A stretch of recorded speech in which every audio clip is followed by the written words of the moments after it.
Today, we're heading out, not on the trails, but to the pavement for another camping trip. This time, we're leaving the Forester behind and taking the STi out to the prairies.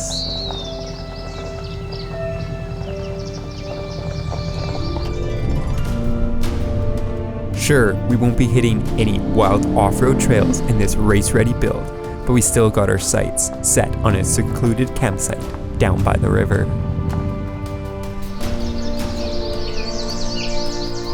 So how does camping in a street-built STi actually work? Well, you're gonna have to stick around to find out.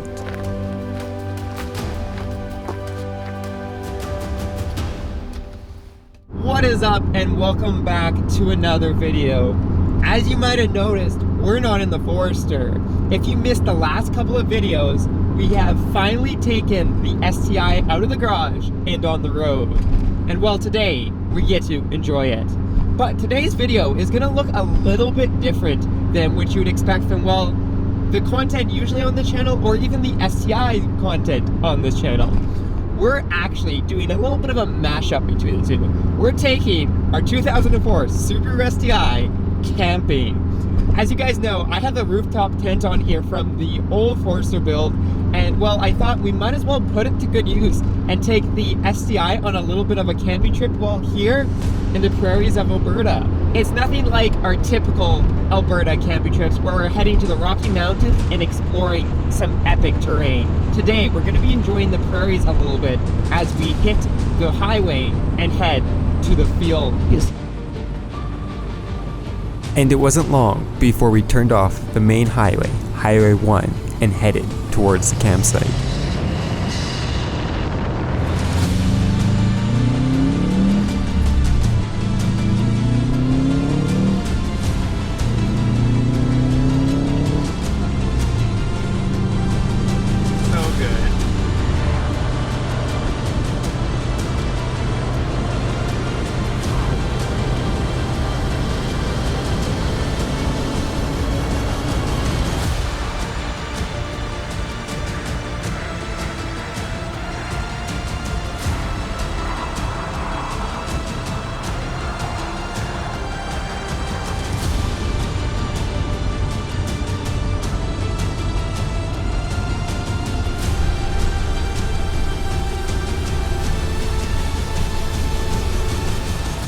And we're only heading about an hour southeast of Calgary to actually one of the provincial parks that I visited with the Forester in, it was kind of like the spring / winter. It wasn't green, the campsites weren't open, and we actually explored it with the Forester.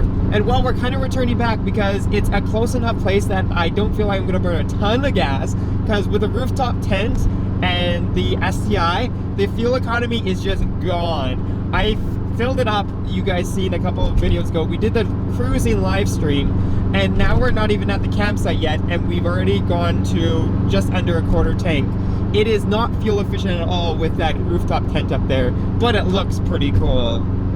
That said, the roads are pretty much straight the whole way, so it's not really, I would consider, a fun drive, which would be nice and windy. There is a couple turns here and there, but they're pretty sweeping, so it's not really a concern. That said, this is all paved, and that was one of the biggest concerns is selecting campsites, making sure it's all paved. Unfortunately, getting into the campsite, it isn't. So we do have to drive the STi on a tiny bit of gravel, which means I'm gonna be in first gear and pretty much just idling it in there because I don't want these art compounds throwing rocks everywhere, so we have to be pretty careful.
And well, we've made it to the campsite.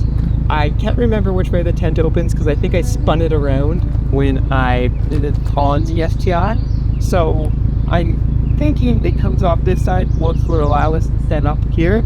I'm going to back down a little bit more this way. There's a fire pit right here. Obviously, we're already in fire bed. As you tell, it's a little bit smoky, so we won't be having a fire tonight. So no point in trying to avoid that fire pit.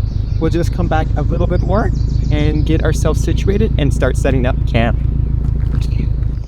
And well, there we go. We just pulled back a little bit more, so we're kind of blocking off the main road here. That said, I haven't set this tent up in a long time, like almost 2 years at this point. So we're gonna set it up. I don't think I'll be very fast at it, but hopefully it opens up that way, and we will have our window facing that way. But let's go ahead and get this set up a little bit slower than our old tent.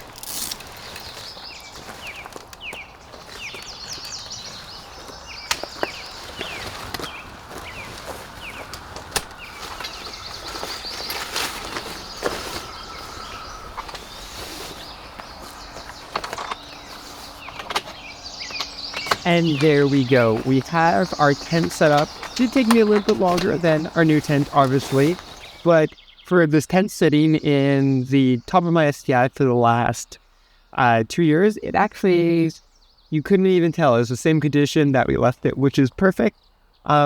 We have tossed our stuff up there, and the sun is just starting to set over here. We have late sunsets now that we're in late spring, so we'll enjoy it. We've obviously got to get some pictures of the car like this, and then we'll relax before probably heading to bed and enjoying the little bit of twilight we have all night, because it actually doesn't get dark anymore.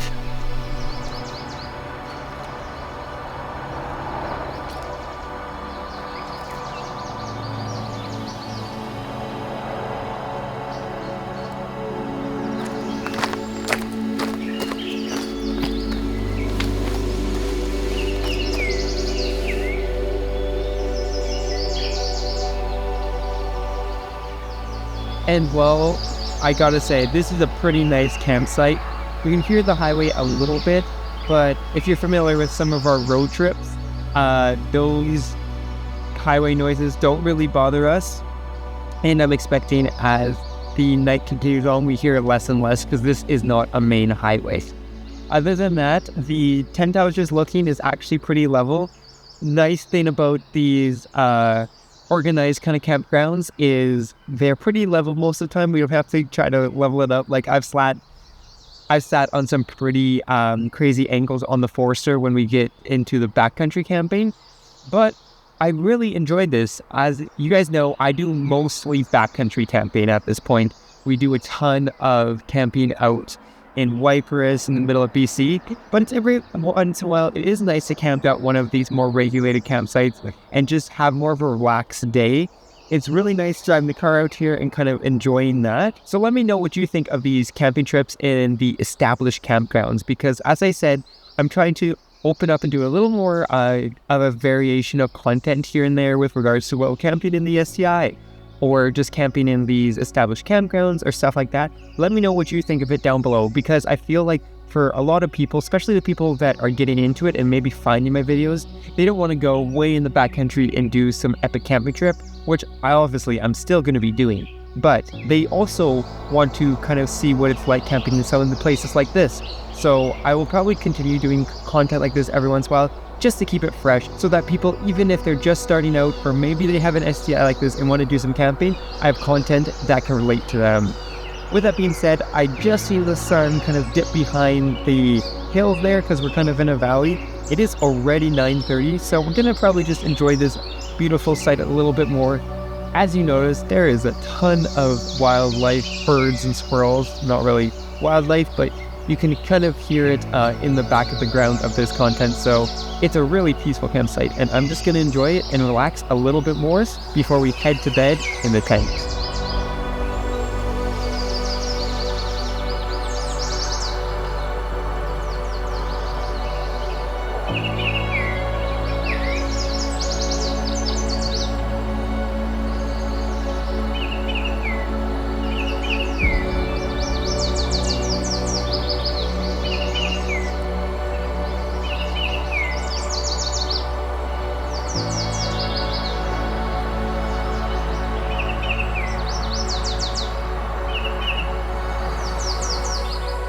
And well, the sunlight is all but gone. You can kind of see there's a little bit of blue light. We're gonna have that for probably the next 2 hours. It doesn't disappear until midnight.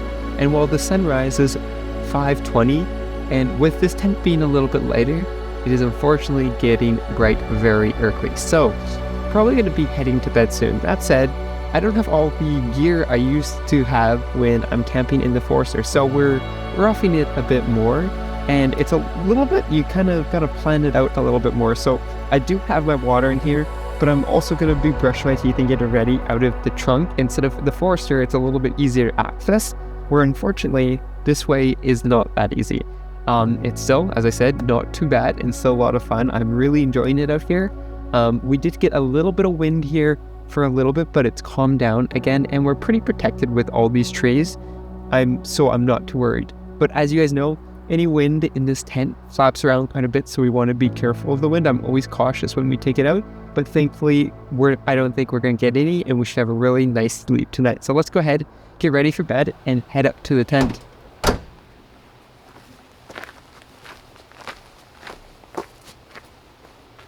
With the tent all set up, we're pretty much ready for bed. We got changed into our base layers. It's supposed to actually be a pretty nice night tonight. We're looking at about 12 degrees, so I'm not too worried about getting cold. I actually broke out the spring/summer sleeping bag and put away our winter sleeping bag, so we should stay nice and warm. But for those that are unfamiliar, this is what the inside of this tent looks like. I know I haven't slept in this tent for a little while, but this was a tent that got us kind of overlanding camping in the first place. It does have quite a bit of room. It has about the same room as the other tent, but it does have a little more. You could like hang some stuff up here, and then you have a little more headroom here. But it is, as I said, light material, so I am slightly worried about the 5 a.m. wake up call from the sunrise, but that's why we're going to be heading to bed relatively soon. So I'm going to just do a couple more things, and then what we're going to do is we're going to turn off the lights and head to bed, and I'll be seeing you tomorrow morning. And well, good morning from even more smoky Alberta. That said, we had a pretty good sleep last night. It was dead calm until like probably 7 p.m. or 7 a.m. And then the tent started flapping around a bit, and we started hearing all the birds at sunrise. But I can't complain. Hearing birds rather than campers or the road was kind of nice. That said, now that it's getting to like 8:39, we are starting to hear the road pick up a bit. So this is definitely a campsite that if you wanted to sleep in, it probably wouldn't be the best idea. But as you can tell, the wind is still picking up. So we gotta get the tent down and gotta head out sooner than later, because checkout, I believe, is actually around 2 p.m., but we'll be out before then. So let's go ahead and head down and get ready and get packed up. And well, typically we'd start our mornings off with a little bit of breakfast, but with the STi, I don't have the pull-out camp stove that we have in the Forester. And well, I thought it's just as easy to get back on the road and grab something on the road, so that's exactly what we're gonna do. So the main thing we need to do now is go ahead and put away the tent. We gotta be careful of the paint of the STi, so it's gonna take a little bit longer as I fold everything up, but we'll go ahead and do that before we go ahead and hit the road back home. Okay, I lied. I am gonna have a little bit of breakfast. We're gonna have a banana before we start to take down the STi. But what do you guys think about the STi with the rooftop tent? As I said, I think it's really cool. And actually, Subaru Canada thinks it's really cool too, because it's the first time they've actually responded to me in a very long time on social media. I'm kind of getting some different project car ideas, so we might have to execute on some of them. If you guys are liking this kind of build, something a little bit different, but something still just as fun, and maybe do a bit of a longer road trip in the STi, although fuel is going to be absolutely insane. I still think it's a really good idea, and I think it's a pretty cool thing to see an STi with a rooftop tent on it.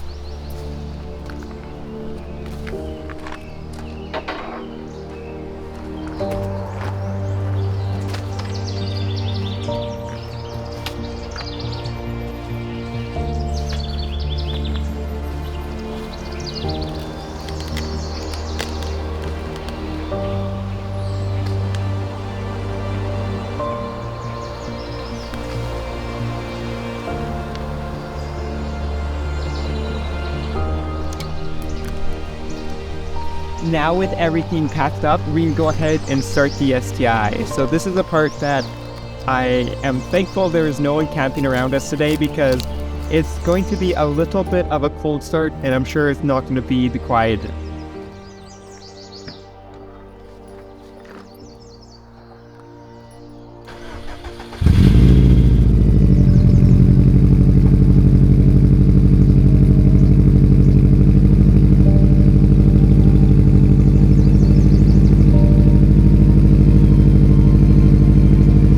And with the car warmed up, it's time to go ahead and hit the road out of here.